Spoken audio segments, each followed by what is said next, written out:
All right, so to formally start our program, let me share with you our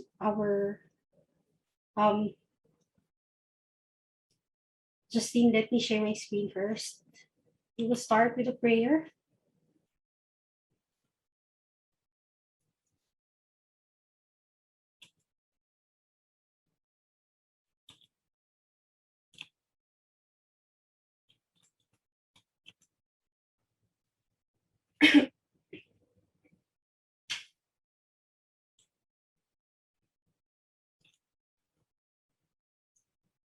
Let us remember that we are in the holy presence of God.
Please join me in a moment of silence for the families, um, we lost during this pandemic, and for the soul of our dear colleague, mentor, and friend, Architect Joel De Harris.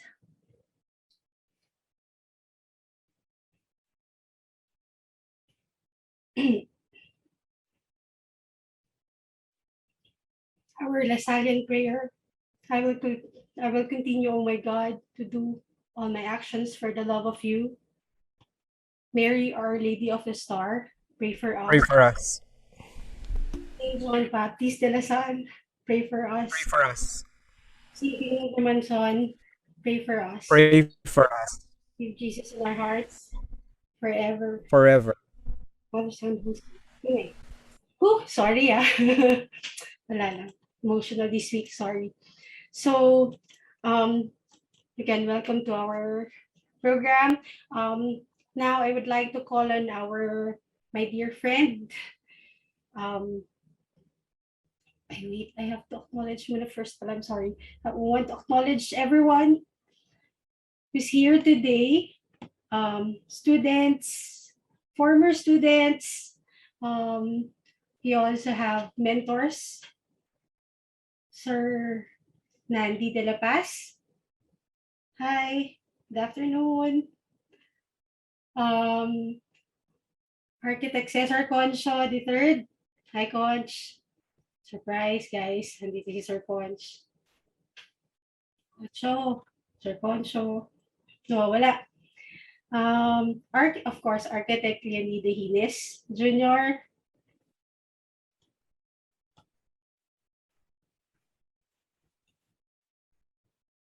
Architect Noel Nicolas. Hi. Hi guys. Nice to see you again. Hello, sir. Hello. And thank you for gracing us with your presence today. So we now proceed to welcoming remarks. So architect, we may call on architect June Ines for our um, welcoming remarks. I'm sorry, Sir June.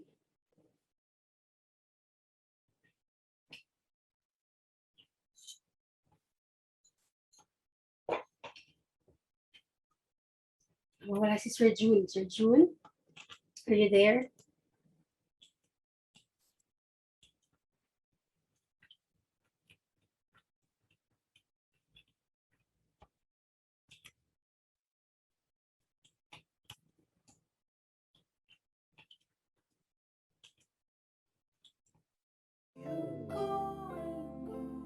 Siglet, guys, kung may technical difficulty si Sir June.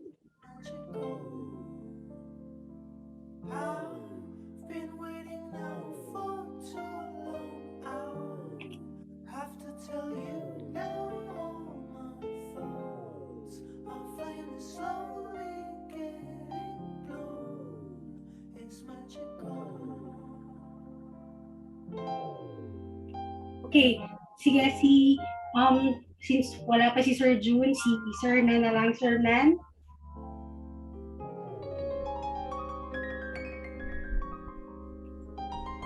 Good afternoon, everyone. I first would like to acknowledge that Sir June was here a while ago. Perhaps there's an unexpected interruption, so we'll probably just switch roles, and I'd like to pitch in for him. Anyways, as one with the faculty, and in welcoming everyone to this first webinar for the term. I'd like to just give a brief background on this particular undertaking that Benilde Architecture had the opportunity to play a huge part in, as would be shared in a while by our guests who actually went there and now joining us this afternoon to share to everyone their story and the complete story of everything they experienced prior to, in preparation for the participation, and their actual experience when they visited the fruits of their labor. And I also would like to acknowledge, of course, the efforts of our former Associate Dean, Architect Choi Funk, who actively represented the program at the time when Benilde was given the opportunity to participate. And this was through the initiative of another good friend, scholar, and who was appointed then as the or it was the privilege of being the curator for that particular architecture biennale in Venice, was awarded to architect Edson Cabalfin, and his vision for that particular project and participation in the exhibition involved schools rather than firm practices. And it was a good opportunity for for Benil to have participated as one of the participating schools. Of course, Architect Edson Cabalfin intentionally invited schools. Along with Benil, we were joined in, of course, by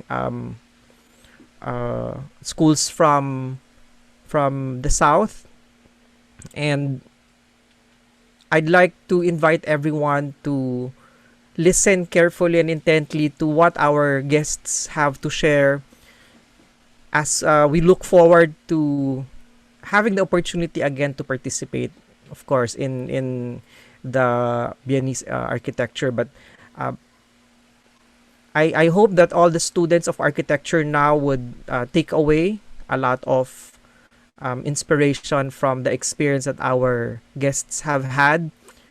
And I hope you enjoy the rest of the morning. And again, on behalf of the architecture program and all the faculty here, all the mentors here, we hope that that everyone enjoys the rest of the afternoon and enjoys the rest of your stay in our program. Thank you very much. Thank you, Sir Nan. To introduce our speakers for today, may I call on Dodd? Thank you, Miss. For this webinar, I'm glad to introduce our invited speakers. To begin, may I introduce to you Bien Alvarez, who is currently an architecture student at De La Salle College of St. Benilde with interest in automation through robotic systems, small-scale manufacturing, digital fabrication, and computational design. He is also a photographer. Another speaker is Noel Narciso, who is a double degree graduate from BS Management Economics from 2015 and BS Architecture from 2020. Founder of Tanata Corporation and an independent scale model fabricator, he is an inspiring chartered market technician and also a dancer. Our next speaker is Xavier Dixon, who is currently working with Callison RTKL Manila, mainly with performance-driven design and high-rise residential design and master planning teams. Lastly, Ira Riap, who is recently an architecture graduate with interests in algorithmic modeling, fabrication, and developing digital tools for designers and architects, and is also a skater.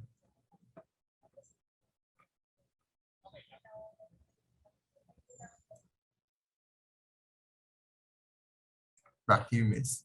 All right, so we can now give the floor to our speakers and start their presentation for today. Um, Thank you, Ms. Erica and Saga and CSB for having us present our work today. We hope that sharing this unique experience with everyone will help inspire them to do great things for our industry and our country. So when we discuss CSB's contribution to the Philippine Architecture Biennale, we're going to run through the major concepts behind the work. So the conceptual thinking that went behind the work, and then the process in fabrication of executing a model that is fit to world standard in development. So next slide. So for those that are unaware, the Venice Architecture Biennale is sort of like the Olympics of architecture, but without the competition side. Basically, curators are shortlisted by a jury, and they are chosen to select their country for that year. And so in 2018, Dr. Edson Cabalfin was selected by the committee, by the jury, for his concept, which was the city that had two navels. So every year, every Venice Biennale, which is biannual, every 2 years, there is an overarching concept that curators sort of adhere to.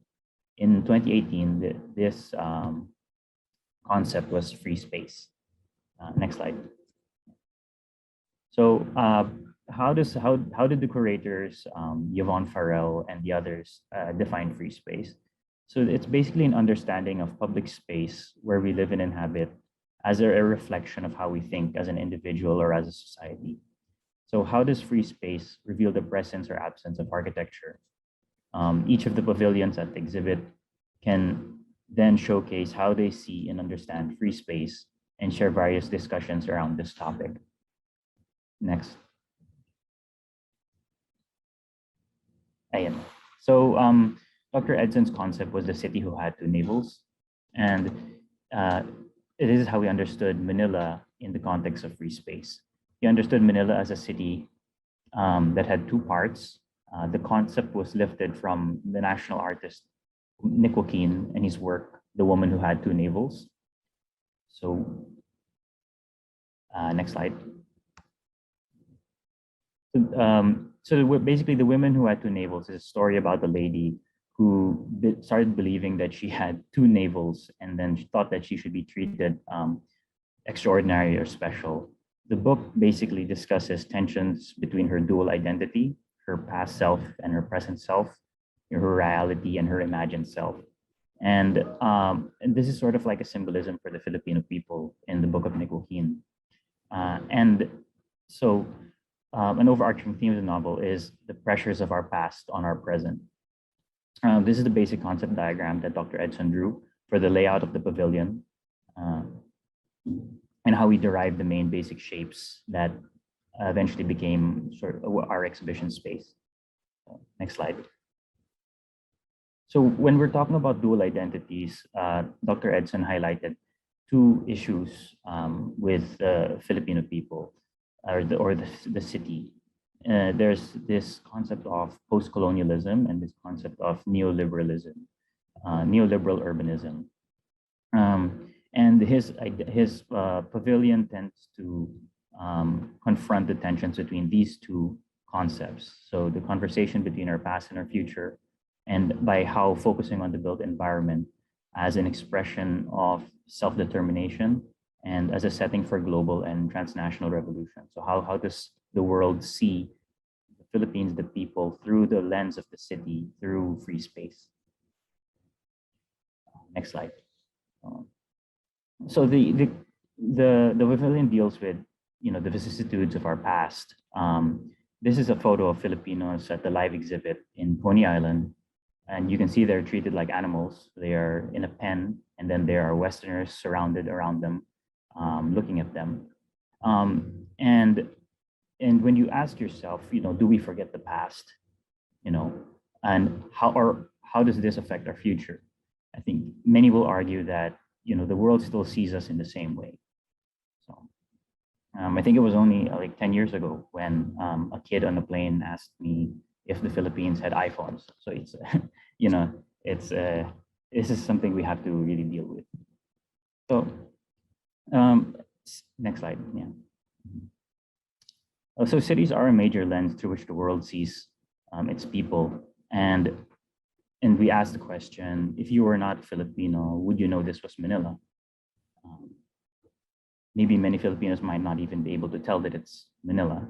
So the city as a reflection of its thinking is a major topic of discussion in the subject of free space. How does the public realm reflect the thinking of its inhabitants? We ultimately asked ourselves, as architects, can we release ourselves from the colonial presumptions of our nation? Next slide. And Dr. Edson posed a very prominent question, which was, can architecture represent the identity of a nation? Can it be an avenue to create a new identity? So next slide.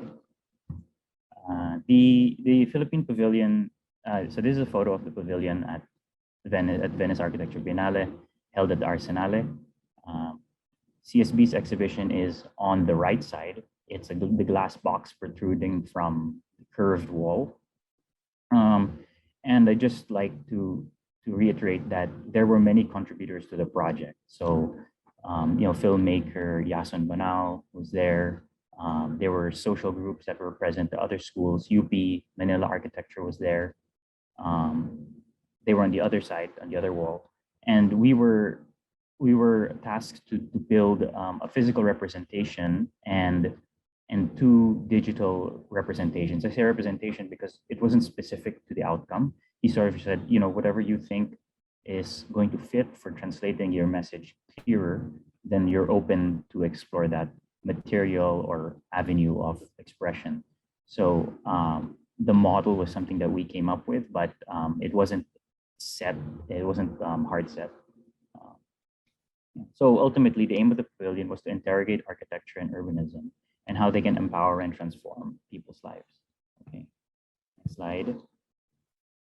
Okay, so this is just our introduction to sort of the concept development. Next slide. Next slide. So our concept was called Futures of a Past, addressing the constant negotiation of our love-hate relationship with our colonial roots. And we'll start from the very beginning, that when we set out to execute this piece of work, Dr. Edson is very clear that it would be a CSB Biennale, just how it's just like a Philippine Biennale where it encompasses different regions of the nation and different groups from different perspectives. CSB Biennale would not just be comprised of architecture students, but rather a whole body of different skill sets and talents and perspectives from different majors. So next slide. So, you know, this is the main team. So we have the faculty and mentors. We had Ms. Dindin Araneta from Arts Management. We had architect Harry Serrano, architect Choi Funk, and architect Walter Ocampo. So 3 of them are architects. The main body of the execution was the architecture team, because it's an architecture biennale. So there's 8 of us there. Yeah, there's about 8 or 7 of us there.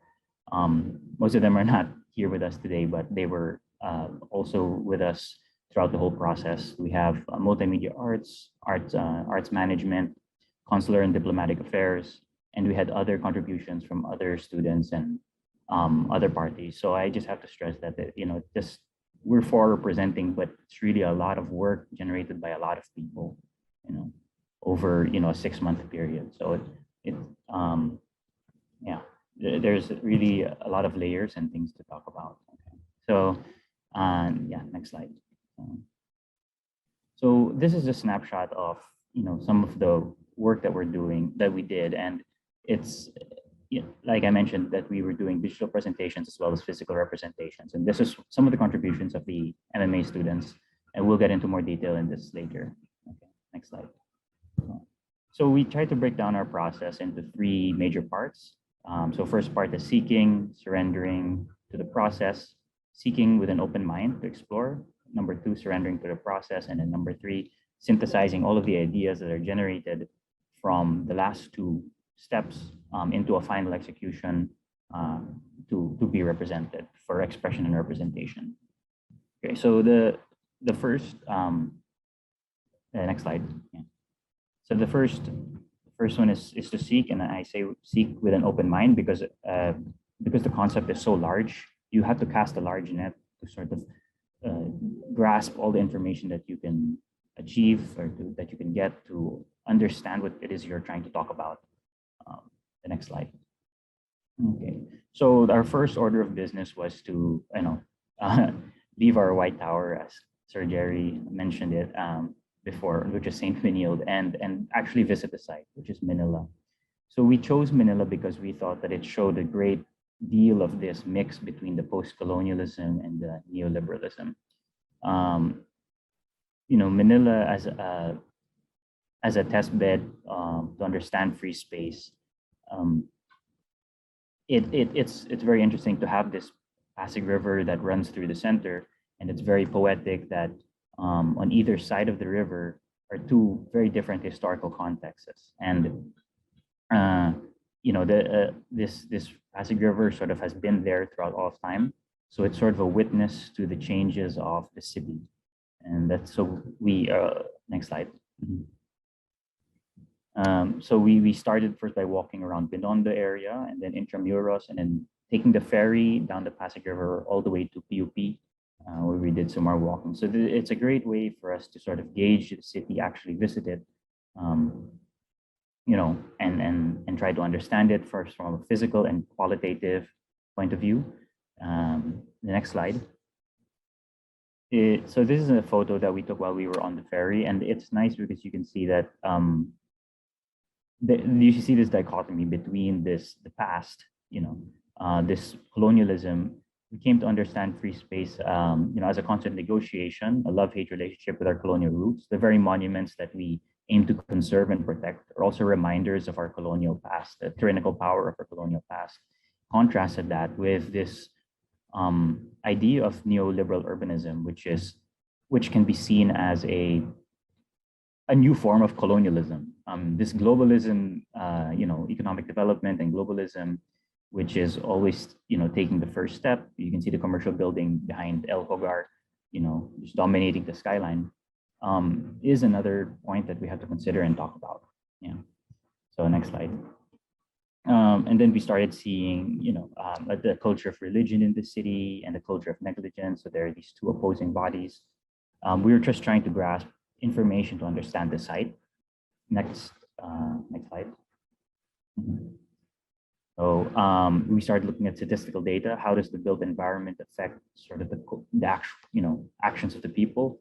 This is a Bantay Krimen from 2017, because that's when we started doing the analysis, 6 months before 2018 deadline. And you can see that these are all the murders that happened in Manila during that time frame, between January 2017 to December 2017. You can already see the hotspots on the left, on the right, and then you can already decipher from the physical conditions of those sites how it is. If you've been there to Manila, of course, the nicer regions of Manila have less cases. Yeah. Then next slide. We started to look at different layers of the city architecturally: urban planning, zoning, features, water bodies, green spaces. So this is sort of casting the net, very wide. Yeah. Just so we can understand the city. A lot of people, they live and they look at Manila, but they don't go to the depth of understanding, the various layers: physical site, statistical data, architectural analysis, so forth. So next slide. This is our first meeting with Dr. Edson. We shared with him this is what we've done. And he said we were going in the right direction. But he said, he was going to let us decide how we wanted to present the work. So this wasn't like we were given a brief and then we just executed. It was really like an exploration process where you're trying to understand what you have in front of you and then find a way to package it into something that you could present. So the next slide. So the next part was to sort of gather all of this information and surrender to the process, as I say. And the output does not need to be architectural in nature. So that's something we always have to remember.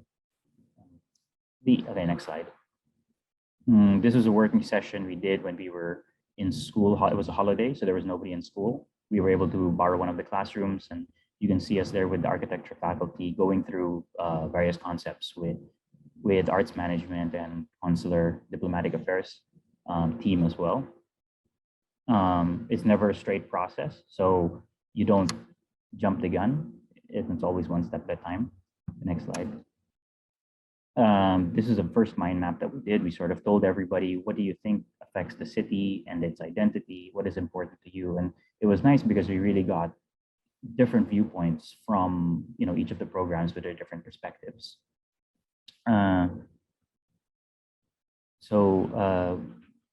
Why does Manila as free space is not particularly defined by a monumental identity, something that other cities and nations have? So if we have no monumental identity, where did it start, or where should we backtrack to? Is free space a result of policy, politics, culture, etc.? Yeah. Next slide. And so we eventually distilled all of these ideas into three major areas or lens through which we sort of understand the city. And the first one is that it stems from a system, cultures, and of course time. So we tried to understand and define free space as a function of these three areas. And we agreed that Manila was an organic machine, somewhat like the concept of a rhizome by Deleuze. So an interconnected process of existence and growth with no central point of origin. So we chose to understand Manila and free space as a system and a culture locked within a constantly moving space-time continuum. And it's through this lens through which we choose to speculate what our city and its people can become. Next slide. This was our holiday working session over the Christmas break. This was December 2017. And so we were just further trying to distill what the rhizome was, the concept of rhizome was, how the, is connected to the city, and what were the starting points of the rhizome, if that's what led to this sort of loss of identity. Okay, next slide. And this is just a photo of us working late into the night. Next slide. We explored diagrammatic representations of rhizomes, concepts, visualization. You won't see this in the final output, but it was all part of the process. So you have to try things out and see if they work and see if they don't. And at the same time, this is not just architecture. We're discussing with the whole CSB team. Yeah. So next slide. So we summed up the sessions. It was a 2-day exercise, and we next slide. We understood that, or we determined that our lack of monumental identity is a consequence of us being a globalized, colonized, and divided people. So globalized is, most growth-oriented economic development. Colonized is our history. There are churches, schools, and billboards. Billboards seen as a new form of colonialism, which is commercialism. Is commercialism a new form of colonialism? Maybe. And then divided because the Philippines was never actually one nation. If you go back before the Spanish came, we were always, even to now, we, very different dialects, different tribes. So it's always been that way. Yeah. Next slide. So now that we've determined these sort of three basic concepts, we asked, can architecture be a vessel to transcend the global presumptions of our nation? So we're tying it back to the first question, what can become of our city? So we see a city with no monumental identity, but one with a diversification of multiple identities, bound by a shared sense of urban free space. A city of no identity, but with a single people. Yeah. Okay. So next slide. And so that became our one-liner to sort of understanding and going forward. Now to synthesize everything. Yeah. Next slide. This is the last step. So this was one of our last meetings, very close to the deadline, and we had about 1 month to prepare for the Venice Biennale, and we still hadn't actually done anything. It was about 2 or 3 months of discussion groups, thinking, diagramming, and but we settled on this one concept, the Manila, with no monumental identity, but one people. Next slide. So this is just a photo of us at the workshop, our site visits, and then we did something, in terms of cross-cultural collaboration, we also decided to look to outside help. And next slide. So we went to the lab, which is a fabrication lab near UST, and we had chosen to use them as our fabrication lab for our project. They're focused on architecture production, and the owner, Chris de Guzman, who runs it, he also graduated from SciArc in the United States for architecture. So he's AIA licensed. And we discussed with him our ideas, also sort of like a bouncing board to see, because we've been just talking in this box within ourselves for about 3 months. And we said, well, let's try to get an outside opinion on the work that we're doing. And so this is a great studio space where you could go and work. And we spoke with him, and he said, the Philippines has a very diverse and rich history. Why don't you try to sort of showcase that to the world? Because not everybody's walking around with a Philippine history book, and they don't understand sort of where all of this post-colonialism and neoliberalism is coming from. So that kind of became the backbone to how we were going to present this concept of this city with monument, no identity, but one people. And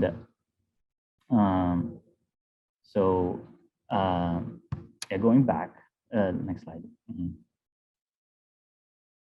Always remember that the world sees us from their perspectives. And this was a film that was shown at the Biennale. It is by Marlon Fuentes. It's Montaculogy. It's a film about a Filipino who was stuck at the who was stuck in one of these live exhibits in the United States. So he was treated like an animal on display, and basically like a human zoo. So it's a great film. I think you guys should try and watch it. It's not very long. And with that, we decided to talk to Edson for our final concept. Next slide. So this is our last presentation to Dr. Edson, and we were talking about how we were going to execute it. Next slide. We decided to use Man in the High Castle as a case study. Sort of what would the future look like if such events continue to happen in the past, like parallel universe. And we thought that this would be a great way to showcase, Philippine history and our current situation. So next slide is a mind map diagram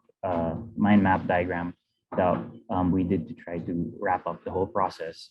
So how must our nation address our form of post-colonialism and neoliberalism to evolve the Filipino urban organic machine? So when we were looking at the past and the present, we were talking about how we could create this dialogue between the two and then showcase sort of this history and the starting points of this rhizome, which is Manila today. So next slide. So we actually did diagrams to sort of convey this idea from the white paper that we wrote. And we said, we don't really think that there's a solution for us, like as students, to propose a solution to this issue of no identity. But we said, but that maybe we can move the ball by creating a discussion with the audience and engaging them in the conversation at the same time. So we leave it open-ended for the audience to take the work as it is, and at the same time create this dialogue that that we can start to talk to people and then change sort of the way they see the city, how they act with it, and so forth. Okay, so next slide. So so our final concept, Futures of Past, is a travelogue from the past into the present to the future of 4 alternate realities. Next slide. So these 4 alternate realities or 4 parallel universes were basically taken from turning points in history. The first one was, what if we were never colonized?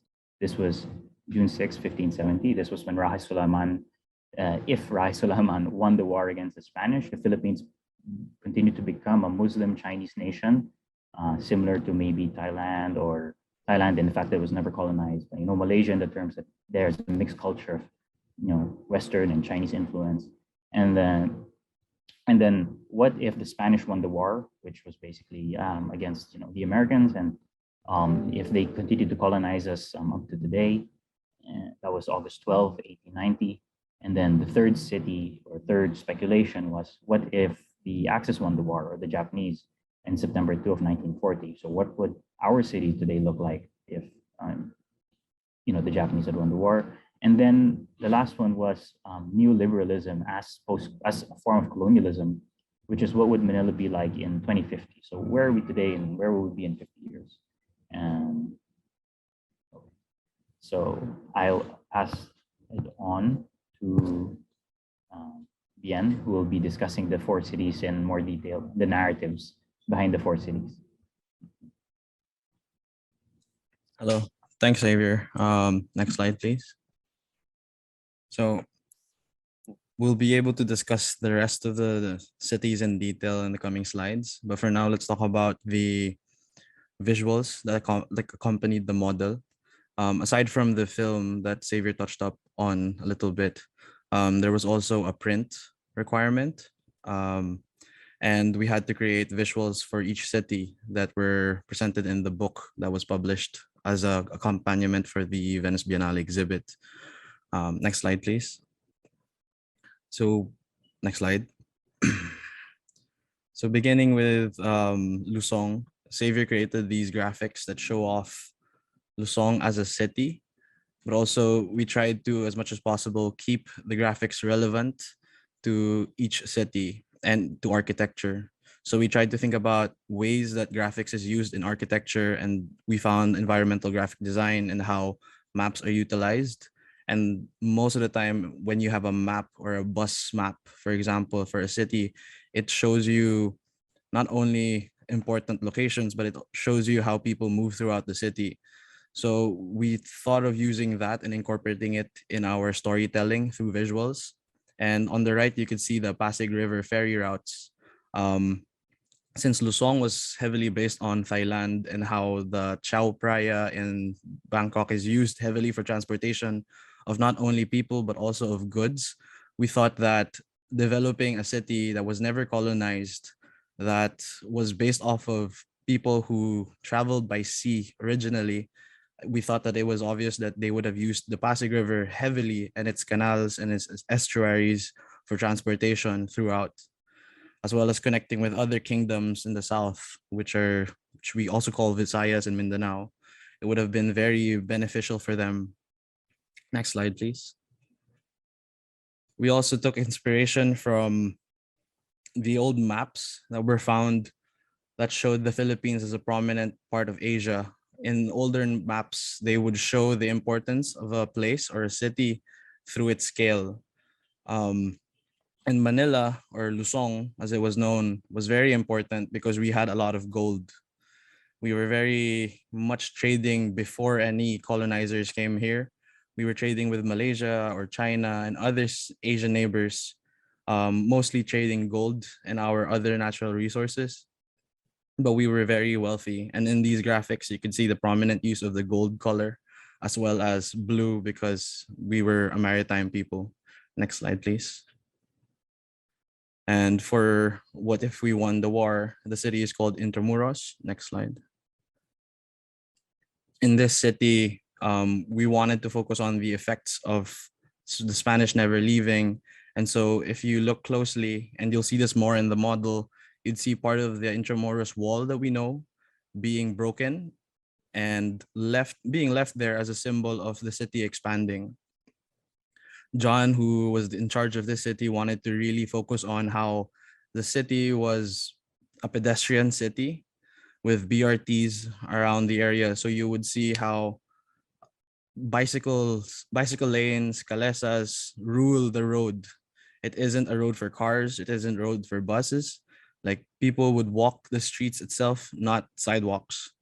Much like cities in Spain, like Madrid with their superias, wherein it's heavily pedestrianized because most of the structures, the older structures, did not accommodate or account for cars in the beginning.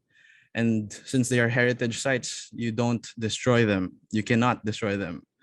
So roads cannot expand. Therefore, this city was very pedestrianized.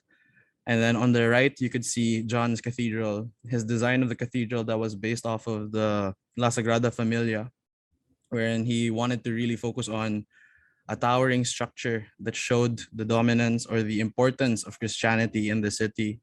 He also used sacred geometry for the proportions, much like the Sagrada Familia. Next slide, please. And in aspects of the city, you could see neoclassical and classical elements all throughout. Again, on the in these images, you could see how the street was a street for people. They also had small tramways that helped move people farther distances, and a kalesa, a modernized version of the kalesa. Next slide, please. The next city is called Manila. It's about the city if Japan occupied us. Next slide. Now, this city is very different from the past two. It would have been a result of a war, and we would have been occupied by Japan. We based a lot of this city from Man in the High Castle by Philip K. Dick, but also history. We looked at how Japan occupied Korea and parts of China and what it meant to the people and how it affected the people. One of the most prominent features in the architecture of this city is the prioritization of travel and logistics. logistics, not necessarily for people, but for minerals, goods, and resources coming from all over the Philippines being transported back to Japan or to wherever it is needed, as well as communication. That's why when you see the model, you'll see a very large radio tower positioned prominently in the city. Next slide, please. Transportation for the city would have been heavily reliant on trains and monorails. Japan was a pioneer early on for trains, and they saw the benefit of using trains even in their own cities. So it is safe to assume that in Manila, they would build a lot of trains to connect the city and to connect outside of the city. We also wanted to focus on the layers of a city with Manila. Next slide, please. The last city would be Manila. So our Manila projected to 2050 if the current trends that we are experiencing continue. Next slide, please. In this city, much like our own city, we are bombarded with a lot of images, billboards, and a lot of marketing commercials. We are oversaturated with stimuli that not necessarily make sense, but is often there to make us buy products or do something. This is part of the reason why neoliberalism and how it developed the city is such. Next slide, please. So one of the important aspects of this city is that we wanted to show that technology moves forward. And technology in this sense would be through augmented reality, through virtual reality, and other emerging technologies that would be probably commonplace by 2050. And transportation for this city would have been mostly through cars or by cars, much like our days now. Next slide, please. And we wanted to create graphics that was not only futuristic, but also something that is relatable. Around this time as well, we were very influenced by the visuals of Blade Runner 2049 because it had come out. And at the same time, since Blade Runner was based off of a novel written by Philip K. Dick called Do Androids Dream of Electric Sheep, it made sense that our futuristic view of a Manila from today would heavily be inspired by those written words. And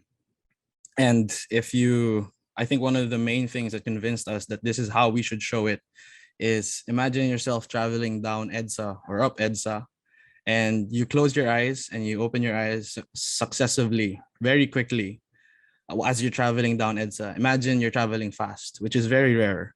But yeah, you're traveling down EDSA very quickly and you close your eyes and you open your eyes. I am fairly certain that your eyes, the first thing that they would lock on is a giant billboard, because EDSA, for a lot of the urban experience of going through it, is a series of billboards and billboards and buildings with billboards and so on and so forth. Next slide, please.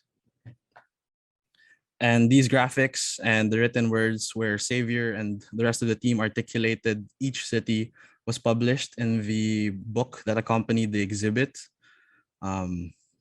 Next slide, please. So again, our exhibit or our contribution was only a small part of the exhibit. We were one of many contributors. In this shot, I hope you can focus on the fact that there are multiple screens for each contribution. We had to populate 2 screens that accompanied our model, which leads to the next part of our deliverables. Here you could see an image of the film or films that the MMA students and I worked on. We had 4 cities, but only 2 screens. So we had to try to find a way to cut them up without making it seem unnatural. Thankfully, Ray and Charles Eames had already figured out how to do that in their exhibitions in the 80s and 70s, specifically the one during the Cold War in Russia, wherein they cut up screens so that they could project multiple images at the same time. Next slide, please. So what we created was small vignettes, like short clips or vignettes of a city life in these 4 cities. We wanted to, as much as possible, show what it would be like to be a resident of these cities, but we didn't want to limit our scope to something as simple as one shot. So we did a lot of work doing motion tracking to show the different aspects of every city. Lusong on the left, you would see prominently how the skyline would be and how the river is used throughout the civilization that comes from it. And then you would see on the second screen how religion is still king in Intramuros, the city where people go to church every Sunday and have religious festivals and so on and so forth. In Manila, you would see a little bit about of the security and the importance of maintaining stability all throughout, where you could see tracking of not only pedestrians but also of motor cars and people transitioning from one space to the other. It is a priority in that city that everything is stable so that the movement of goods, minerals, and resources get to where they need to be as quickly as possible. And then in the fourth city of Manila, you would see how AR would probably be important in the city, as well as other technologies. In one of the shots, you could see a person looking at the distance, what you would perceive to be a window, but actually is a projection. And recently, due to our current circumstances, a lot of people on social media have posted this very same thing, where people project on blank walls so that they could feel like they are outside, or that they have a nice view despite not having a good view outside their condominium windows. Next slide, please. And this part, I would like to turn to Ira Yap to talk about the execution of the model. Hello. So part of our output was the fabrication of the 4 speculative cities into 1:1000 scale models. Next slide. I'll be expounding a bit on the fabrication process we went through, as well as the digital tools that we used. So to give an idea of our time frame, I believe we had 2 weeks to conceptualize and build the models. So all that thinking and as well as the building of these happened within 2 weeks. Next slide. So a lot of it happened in the lab, as Xavier mentioned. So from the conceptualization stage, where we had discussions about our ideas by this wall, how our cities would look, how they would feel like, to the fabrication and building stage, where we use the facilities of the lab, like laser cutters and 3D printers. Next slide. So here's a snippet of us in production mode. For software, we mainly use Rhino and Grasshopper. I'll explain why in a bit. Next slide. Next slide. Yeah, so that was us in production and assembly mode. Like this process involved a lot of delicate gluing, painting, and fastening, which we were able to finish on time thanks to the help of our friends at school. And in between all this, it was a lot of just waiting and trusting our machines to finish our stuff. I remember Noel and Xavier setting very strict restrictions as to when we could cut and when we shouldn't, just so we don't burn out our machines or the machines of the lab. Next slide. So to backtrack a little bit, we started by remodeling in CAD the buildings in our site that we wanted to keep. So for Intramuros 2050, for example, we wanted to maintain the buildings from the Spanish colonial era, which are Aduana and Natran. Next slide. So essentially, when you're 3D printing, you only have a millimeter worth of tolerance when it comes to what the printer can do. So we had to remodel them in Rhino within the tolerances of 1:1000 scale print. Next slide. As Bian expounded on earlier, we wanted a landmark for each site. So this was some of the early sketches for the Cathedral of Intramuros 2050 by John Go. Next slide. And again, on Intramuros, we looked at the design of Spanish colonial buildings and its particular features, such as repetitive windows and arches. Next slide. So since we didn't have a lot of time, given our time constraint, we didn't have like the luxury to model every building. So instead, we had to create this Grasshopper script, which generated Spanish colonial style buildings. Next slide. Just to give you an idea of what that looks like, Grasshopper is an algorithmic modeler. So meaning you don't model the same way you do in SketchUp or in CAD. What you do is you create an algorithm that defines the steps of the modeling for you. So essentially, you can just change the input, and then the script does the work for you in a way. This is it creating the Spanish colonial style buildings that I mentioned. It's kind of like a recipe where, like making fried rice, where the process is almost always the same, but you can change the inputs. Like here, we're varying, inputs like the arch distance and how many windows it should have, as well as the geometry it takes in. So with this, we were able to create like variegated buildings, variegated scale model buildings very easily. Next slide. Yeah, so the next step after that is to send those models to the 3D printer. In this case, this is it printing the cathedral. Next slide. And after that, we had to paint them manually. Here on the left is a test paint for Luzon 2050, the city of Luzon, which was spray painted in gold, taking inspiration from the look of other Southeast Asian architecture. And on the right is a test paint for Intramuros again, to get that stone finish of old Spanish colonial buildings here. Next slide. So yeah, we also used laser cutting in the fabrication process. This is the massing for Manila 2050. Next slide. So what laser cutting is using a CNC machine to create precise cuts with a laser on certain materials like acrylic and MDF. Yeah, next slide. So for the context buildings of Manila 2050, we just had a very simple script that contours the buildings and then lays out those contours for us so they would be ready for fabrication. So next slide. And this is for Manila 2050. For this, we wanted to expose the burnt cut of a laser. Like when you cut MDF, since it's fiber and wood, it creates this burn mark on the side of the material, and that's kind of what we wanted to expose. And the process that we used, next slide, again, was using a Grasshopper script to explore the different forms, spacings, and geometries that we could test on, our MDF buildings. And yeah, this script produces its own cutting list. For each option, we had a good idea on how much material it use. So in a way, we could value engineer, each option. Like, what if it had 5mm spacing and versus 4.5? How would that look? Versus how much sheets would that cost us? Next slide.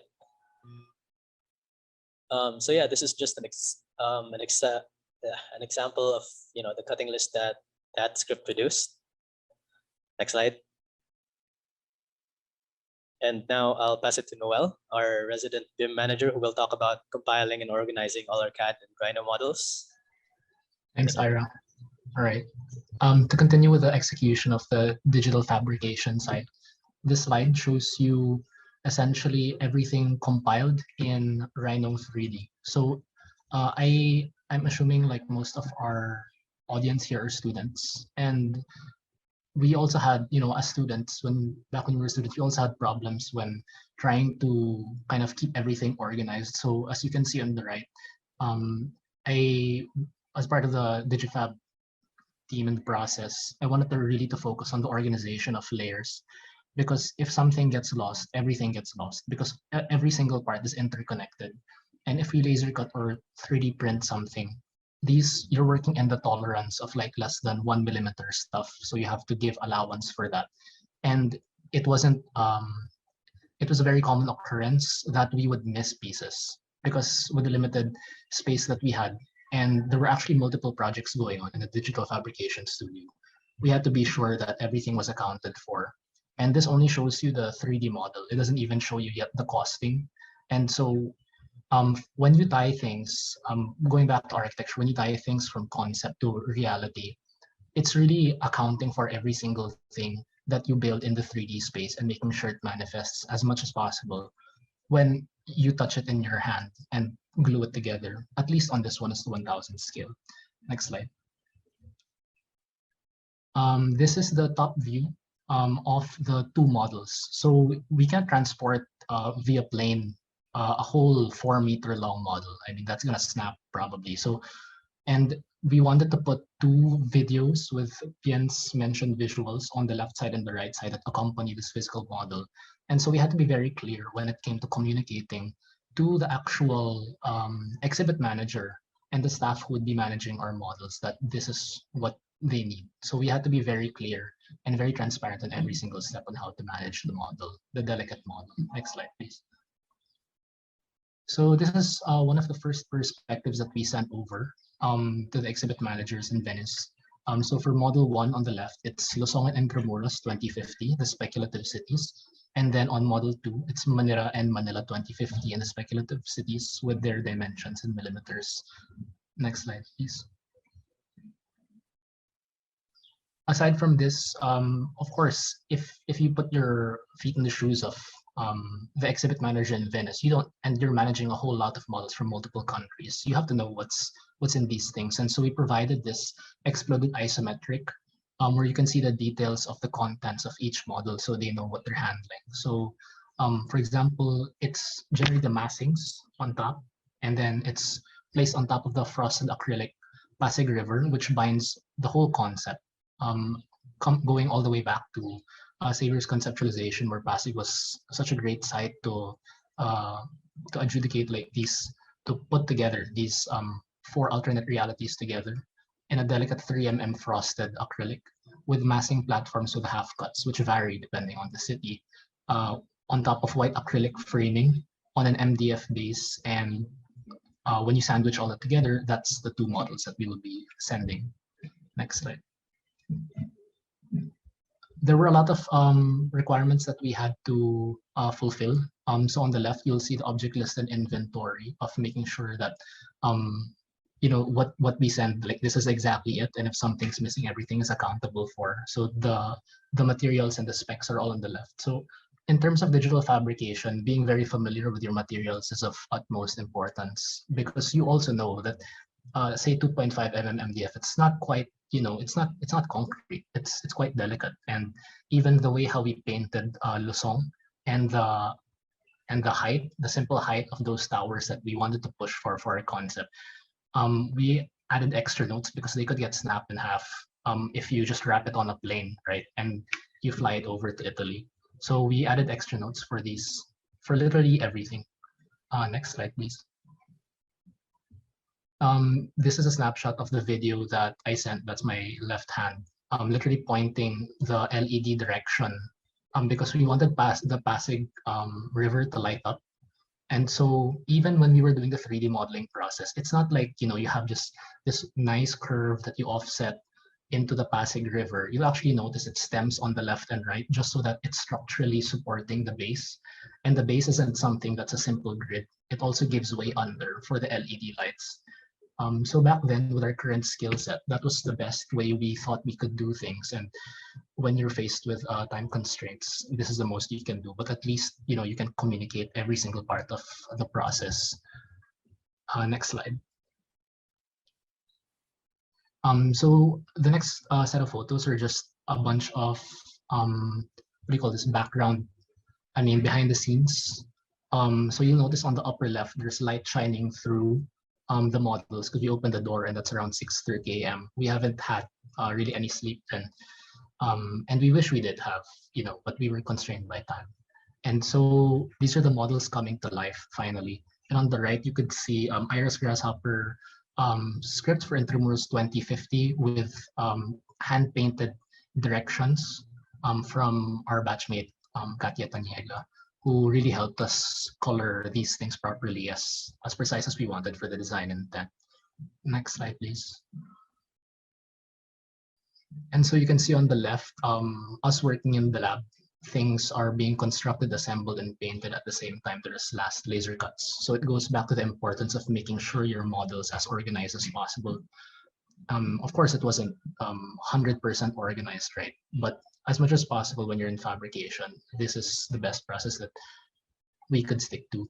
On the upper right, you can see our colleague Bien taking a last-minute photo shoot with his equipment. And on the lower right, you could see that Tiger Air has packed the whole model into bubble wrap. So we essentially had only 30 minutes after finishing all of the models.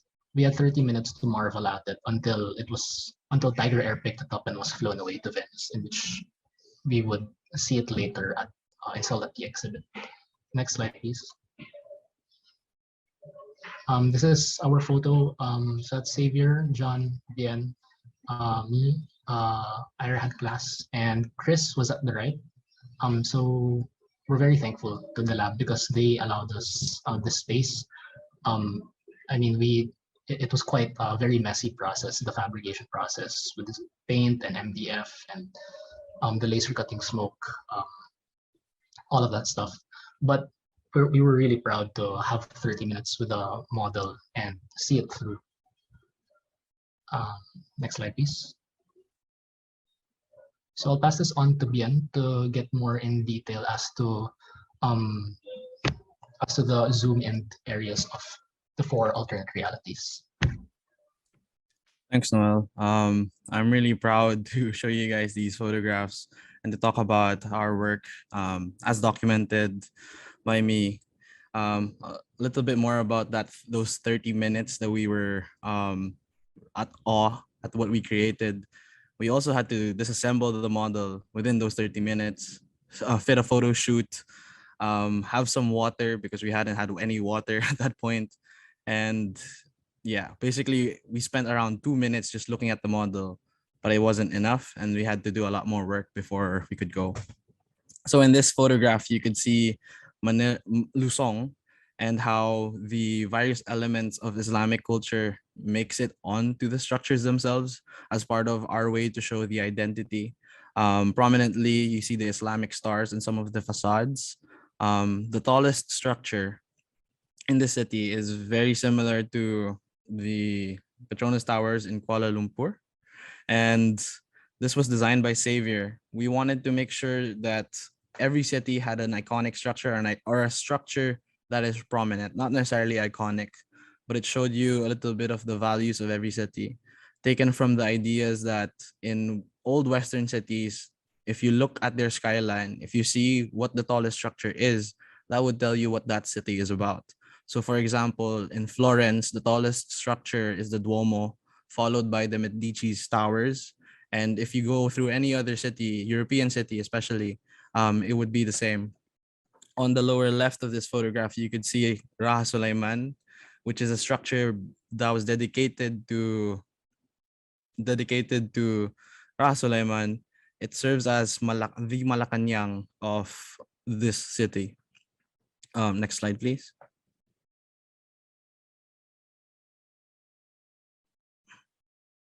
So this part of the Pasig River is near its mouth, where the edge of Intramuros would be today. We wanted to position these elements right at the mouth of the river because, again, Luzon would be a seafaring city growing into a modern city. So the importance of the waterway is also projected heavily on this. Next slide, please. And now we have Intramuros, again, the tallest structure that towers over everything, and no one is allowed to build above, is the Cathedral by John. And on the lower right, you can see the, sorry, can you please go back? Thank you.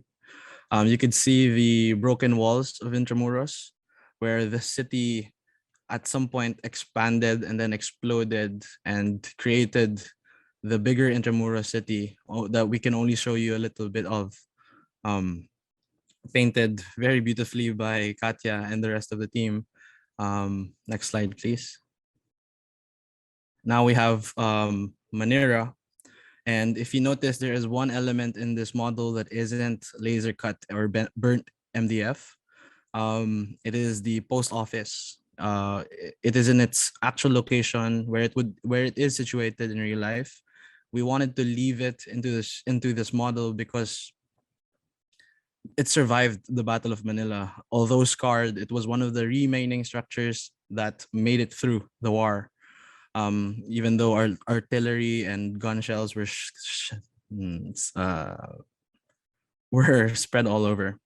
We also positioned the radio tower, making sure that it is in a prominent position in the model to emphasize how the Philippines, or this Manila, was not its own country, that we needed to communicate directly with Japan and consistently.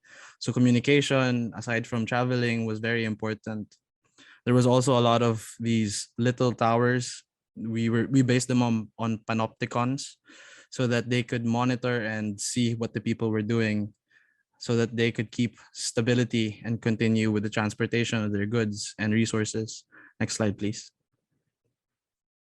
Again, you could see the river and its prominent position in the model, as well as how in this city the river is crossed. You see multiple lines that we imagine to be monorails with some elevated walkways crossing the river. And again, the only white piece in the model, on this specific model, would be the post office. Next slide, please. And then we have Manila 2050, which is our time, our reality projected to 2050. These towering structures, they are residential structures or mixed residential structures, showing the density that is what we're currently experiencing, which as time goes by, the presence of giant structures for residential becomes more obvious, as well as the walled river, because the river would probably get much higher and the capacity of water would rise because of global warming. We also wanted to indicate that in the model.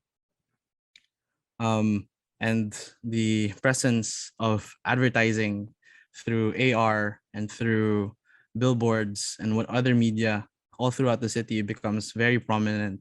Next slide, please. You'll also see in this one that there are construction sites. If you notice, there's a 3D print that is yet to be finished. We left it there because we wanted to show that parts of the city was still being built, that by 2050, the development of Metro Manila is still booming because we are still expanding. And the density keeps rising. Therefore, these structures are necessary to house all the Filipino residents in Manila, not just the ones coming from around the city, but all over the world probably at this time. Next slide, please. And this is the model as a whole. I'd like to pass it on back to Noel so that he can talk about it. Right, thanks, Bian. So you guys can see this is the final product of around 6 months of conceptualization and probably around 1 month of digital fabrication to the extent of our capabilities as the students during that time. At some point, when you finish your project, you also have to kind of step back and just appreciate all the hard work that you've done. It may or may not be appreciated by most people, but it's something that was very unique to us, and we thought that was presentable enough for Dr. Edson Cabalfin and something that we can present to represent the Philippines on a world stage. Next slide, please.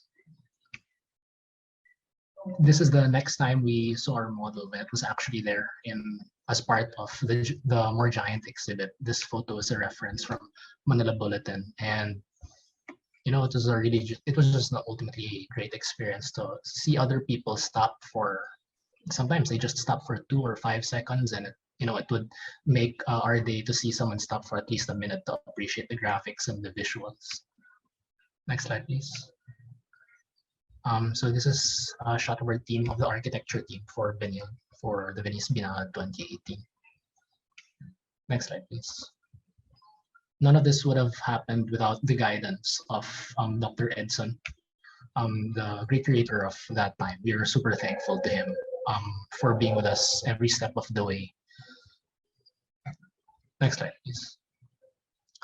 This leads on to the last part of the presentation, which is the student experience. So this part of the presentation is more on seeing things as a young student of architecture. And for the past couple of minutes, we've been talking about our input, but what was really mind expanding was seeing the outputs of other architects from other countries. So we'll go through some notable exhibits to share with you guys. Next slide, please. Okay, so this I'm going to go through a couple of photos that are the exhibits from different countries, so you guys can see like a kind of like a virtual tourism thing. So this is Spain. This is a part of Spain's exhibit. It's called Becoming. It basically said architecture as something as multidisciplinary. The curator tattooed 143 proposals and 52 relevant concepts, considering architecture as, you know, not an inside its own box thing, but a very multidisciplinary field that extends way more to other different fields. Next slide, please. These photos were shot by Bien as well. On the left is Belgium's pavilion, where it was being used as an amphitheater forum for debate about the future of Europe as the European Union, because at 2018, if you guys remember, Europe was going through a rough political transition in which also UK did not want to be part of. But Belgium's exhibit was something in a bid to prevent the continent from being further divided.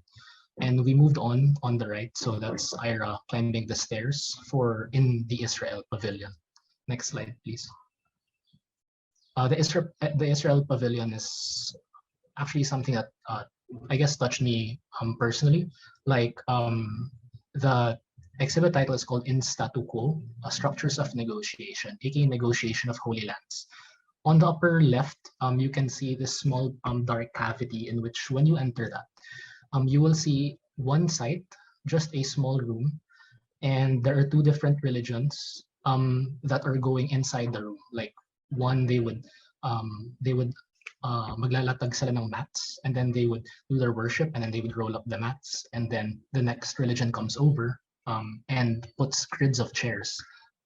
And then you can really see how one site in architecture can be used for multiple religions. And on the right, you can also see the color-coded site model of Israel, where the color code is actually based on the religion. So it was very much like this geopolitical response exhibited through architecture. It's very touching as well.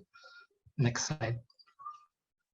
The next two slides are from France. It's called Infinite Places. It focuses on the rebirth of large disused buildings and sites. And the French curator wanted to suggest through his exhibition that all places at large should be considered as somewhat perpetually finished. Hence, there were a lot of participatory kind of activities. Next slide, please.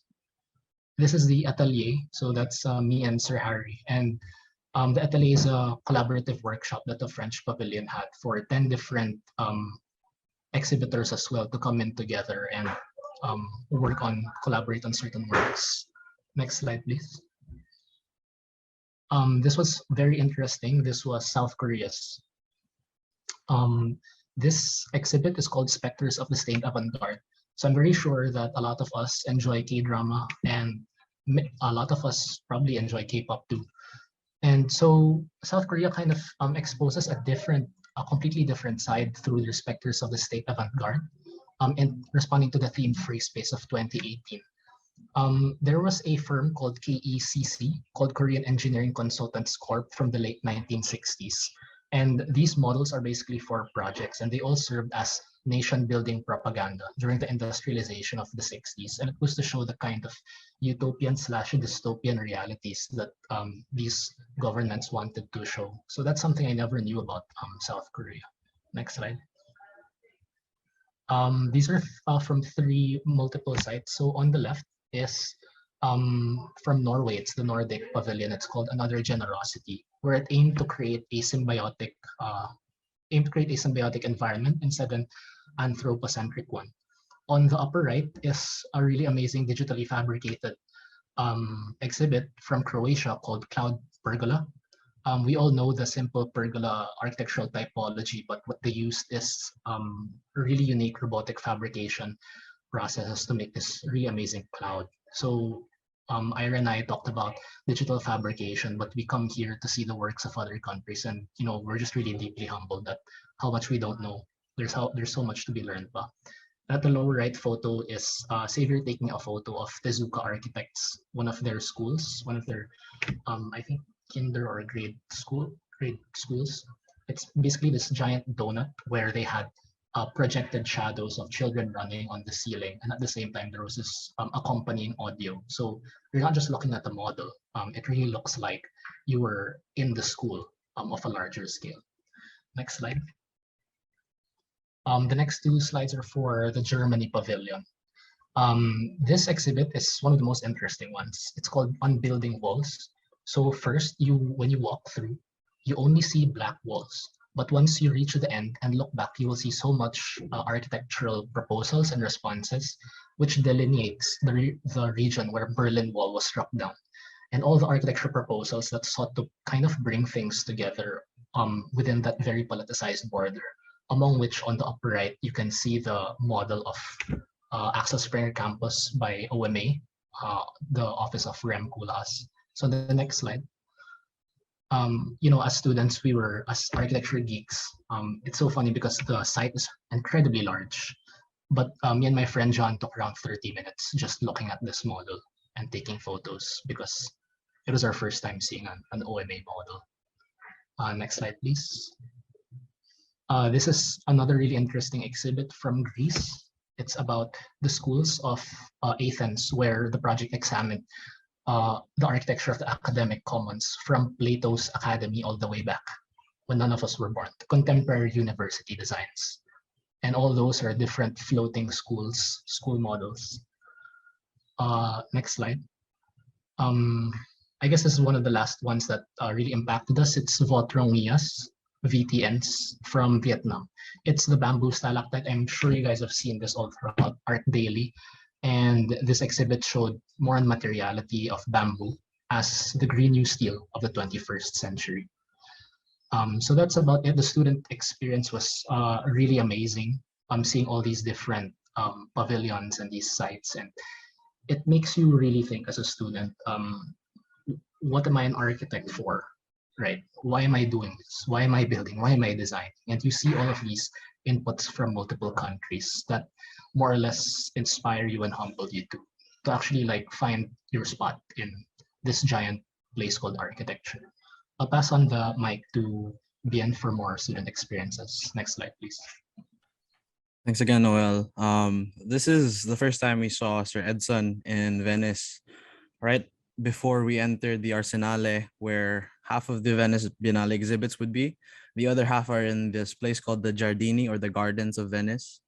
From what Noel was talking about, I hope you guys get a sense of how much fun it was to walk through the exhibits. It was like a theme park for architecture. But aside from the spectacle, there was a lot of intellectual aspects and a lot of cerebral processes that was very, very enlightening. Here you could also see some of the other students that had a trip to Europe at the time, with Sir Jim Cameron, Sir Harry, and the other students as mentioned. Sir Concho is also there, kind of tucked away. Next slide, please. And so the architecture team, all 5 of us, were finally able to see our model again. And I think it was an overwhelming experience. We took our time before we entered the pavilion itself, and it was quite amazing to see your work, something that you put a lot of effort, not only in making, but in designing prior to be actually exhibited and see people see it, was very, very much a once in a lifetime moment or life changing. It was very important to us. Next slide, please.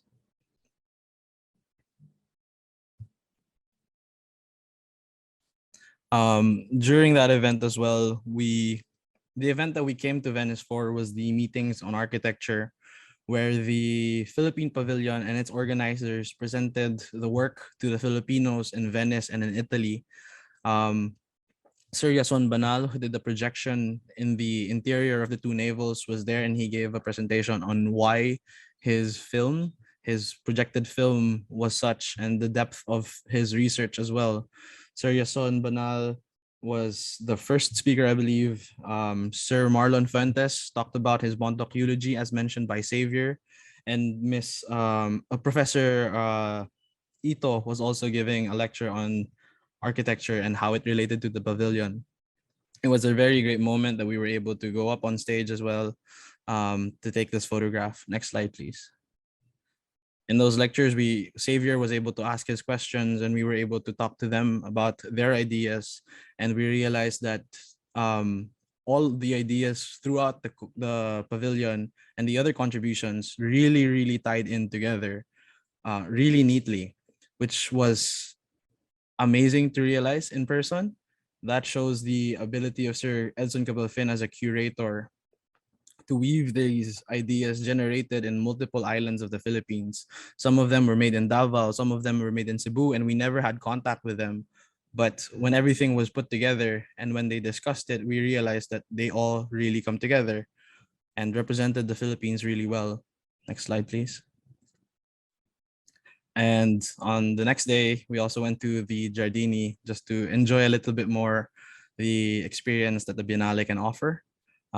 We are in more summer outfits in this one. Next slide, please. And then the exhibit came back home. And I would like to turn it over to Xavier to talk about that. Yeah, thanks, Ben. Yeah. So so after the exhibit came from Venice, it came back to Manila. So it was a full round circle, and this was the opening night at the Met. Just going to be moved to Fort Bonifacio eventually, but luckily we were able to have one last exhibit here at the Met, and it's nice because actually in the Philippines it's more accessible for them to see the work, and it actually makes more sense for the locals to be able to understand and see the work, and then they can think about how they interact with the city and how they would like to treat the city as a reflection of a society's way of thinking. It was a great experience, and I have to thank everybody for all their hard work and contributions towards putting this together. And it definitely makes you think about your place in the country. I mean, who are you designing for? What are you designing, and what are the effects of that? Several years into the future, since architecture is a very permanent profession, you have a responsibility by making a physical imprint on the world. So that's hopefully the audience can get something from this. Yeah. Thanks everyone. All right, so let's give the four of them a virtual applause naman, guys. Thank you for gracing us and sharing your experience, the whole process, and even your experience in Venice. It was really remarkable.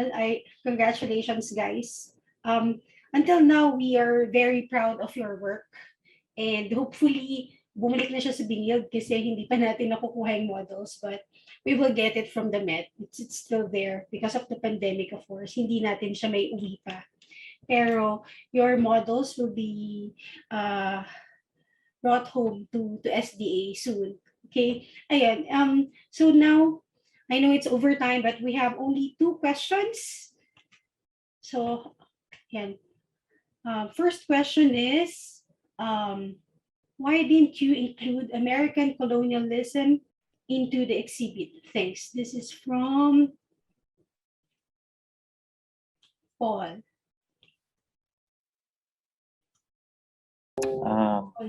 Yeah. Should I? Okay, so, well, we actually thought that American colonialism is where we still are today. So that's actually Manila 2050 in the model, and because it was so close to where we are now. Yeah, we didn't think that it had impacted. I mean, that sort of commercialism that they brought sort of impacted our culture in that way. All right. Yeah. Mhm. Yeah. I think, yeah, today, I mean, you still see it. Yeah. Okay, thank you. Next question. This is the last, by Maxine Chung. Do you think the idea of Manila being overly saturated and primarily media-based is a good thing for our urban development? If yes, how can we use this to help in developing our own identity? And if no, how can we avoid this direction of growth?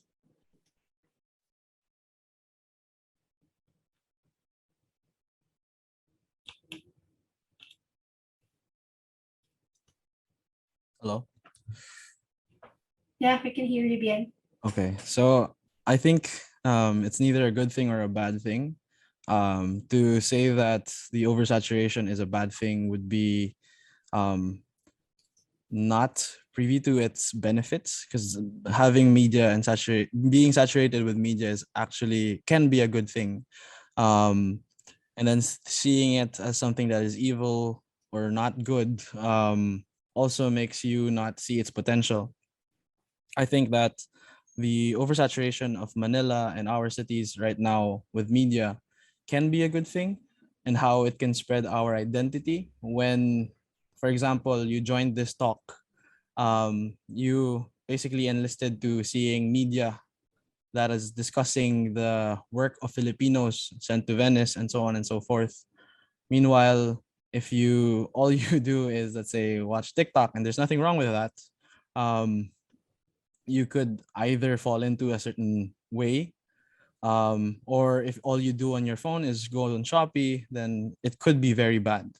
Um, Media itself is not bad. It is only a medium for a message, and it's more of a question, what message should people look at, and what message should you give if you ever create your own forms of media? Thanks, Bien. We have someone wants to ask a question. Two more guys. Samuel Yao. Hello po. Can you guys hear me? Yes. Oh, all right. So first, I'd like to thank that was a very interesting talk. I didn't expect it, but then I really enjoyed it.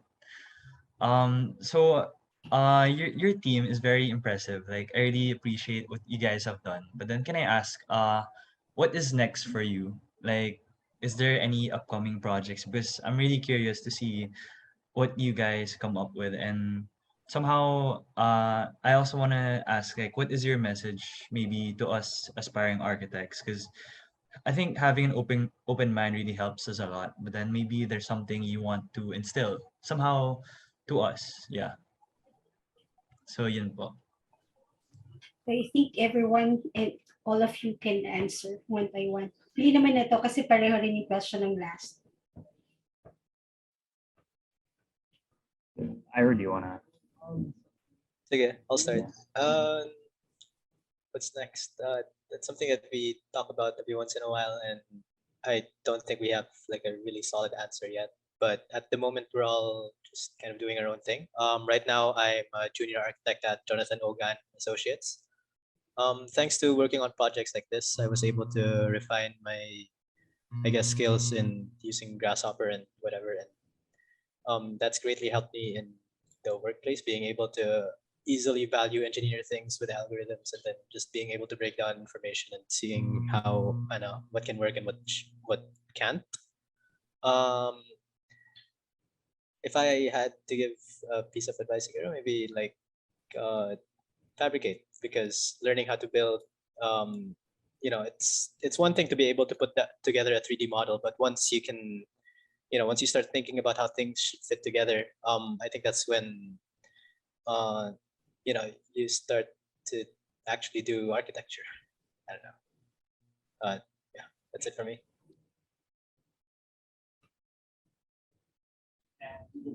Noel, you. Yeah, I'll go next. Thanks, Samuel, for that question. Yeah, honestly, the best answers, I don't know, like where we're headed. But what I'm very sure of is that I will be, incredibly consistent with my obsessions towards architecture. That's one thing for sure. I think I really agree with Ira because the four of us with John, at least for the architecture team, we focus on one thing, which was building. In our student phase, I could say there were like two phases in our experience as students. One is the appreciation of the incredibly, I guess, capital A architecture with all the diagrams and whose arc influences and all these really abstract stuff. But things started getting real when we started to build. And I think as a student, the most accessible place we had was the lab, where we could actually fabricate and build things. And so now that we're actually working on our own things like Xavier and Ira's an office work, Bian does small scale manufacturing on his own. I also have projects, and I have, you know, these things. Like, you think more about building, because a couple of 100 years ago, wala naman architect eh, wala naman engineer. Parang the guys who created Intramuros were labeled as obra maestro, which is basically the master builder. It just so happened during the dawn of licenses that created the bifurcation between architects, interior designers, and engineers. But ultimately, we're all doing one thing. We're all builders. So asking the right questions is more important than getting answers, I think, and just really obsessing over your curiosities, which for us up until now is precision 3D modeling, digifab, and computational design. Yeah, so you could start YouTubing some stuff and get obsessed. I'll pass this on to Bian. All right. So just because I'm the only student currently here, I would like to say that the next thing for me would be to graduate, hopefully soon. But in terms of like things that I could say, I also subscribe to Noel's idea that there's no parang advice or something that you could say that inspires someone. But I think there are three things that you could try to do to find that inspiration or that direction that you want to go through in life, or through architecture. Firstly, again, like Ira and Noel, build models, make stuff. Doesn't have to be laser cut, doesn't have to be 3D printed. You could try doing it with soil if you wanted to. Try to find the maker in you and then try to manifest that in through your design subjects or whatnot. Secondly would be to maybe try looking at design, not architecture, not only architecture, because learning design is a universal language that every human being speaks. Some are very articulate, some are not so. But design and knowing about different methods of design, how other people design, how other fields use design, can open your eyes and make you see where you might want to be. And the last thing would be to listen to yourself. If you're not sure about something, or if there's something you want to pursue, kind of like what Noel was saying, listen to yourself. All of us did that in our own ways. So Ira pursued computational design heavily when no one else was doing that here, or at least in school. Thankfully, he found Savior, and then everyone just kind of found each other, which was really a lot of fun, and enlightening, and so on and so forth. But if you don't listen to yourself and you don't see what you're interested in, you could fall along the lines of just doing what you think you should be doing. And if you do that, unfortunately, I don't think you would last or survive or do what you want, or you won't be happy. So hopefully you can listen to yourself. Yes, Savior. Yeah, I have to say, like, we don't have any set plans for the future, but we're always, looking for the next project that we could collaborate and work on together. Because I work at a very large corporate architecture firm. It's not even local; it's an American architecture firm, and it's very different. I really think that doing meaningful projects with your friends locally in your country is a lot more fulfilling than anything else. I mean, when you see that you're making a difference in people's lives, in your way of nation building is through architecture. I think that kind of just shows you the kind of responsibility you can have on the built environment, and to always think about that. Like, I always, like, when I was in school, I'd always tell like the guys and even myself constantly that every project, every day is a new way is training for the big day in the future when you will have to use that skill set.